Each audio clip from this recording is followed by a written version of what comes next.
नमस्कार शेतकरी बांधवांनो, ही बघताय तुम्ही लेझर ड्रीप 20 mm मध्ये लेझर ड्रीप येते. याला 45 सेंटीमीटर वरती म्हणजे साधारणपणे 1.25 फुटावरती एक एक पंचिंग असतं आणि याची अशी पिचकारी उडती.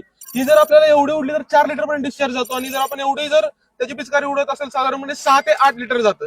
याची लांबी साधारणपणे लेवल जमीन असेल, थोडासा पांढरा असेल तर 250 पावणे 300 फुटापर्यंत तुम्ही टाकू शकता. सर्व पिकांना चालते, फक्त मल्चिंग खाली टाकू नये असा मी सल्ला देऊ. पण हे सर्व पिकाला चालते, पावणे 300 फुटापर्यंत टाकू शकता. उसाला प्रत्येक सरीला टाकायला लागेल. आणि लेझर ड्रिप आणि रेन पाईप मधला फरक, आता ही आहे 20 mm ची रेन पाईप. त्याला झिगझॅग होल असतात, 1 मीटर मध्ये 8 होल असतात. याची लांबी जास्तीत जास्त जर तुम्ही स्टँडर्ड कंपनीची वापरली तर 200 फूट चालेल. इकडे 4-4.5 फूट, इकडे 4-4.5 फूट, अशा पद्धतीनं उसाला 4.5 फुटीच्या सरीमध्ये आपण एकाडेक टाकायला सांगतो. तर ही आहे रेन पाईप, ज्याला झिगझॅग होल असतात. आणि ही आहे लेझर ड्रिप, ज्याला एका 1.25 फुटावरती 45 सेंटीमीटर वरती सिंगल होल असतात. तर अशा पद्धतीच्या दोन्ही सिस्टीम आहेत. त्याच्यात जर कुठली घाण अडकली तर एंड कॅप काढल्यानंतर फ्लशिंग सर्व घाण निघून जाते. तर ही रेन पाईप तुम्ही पाहिली अशा पद्धतीने झिगझॅग होल असतात. आणि ही कांद्याला, भाजीपाल्याला, उसाला सुद्धा चालते, पण तुम्ही एकाडेक वापरायची आहे.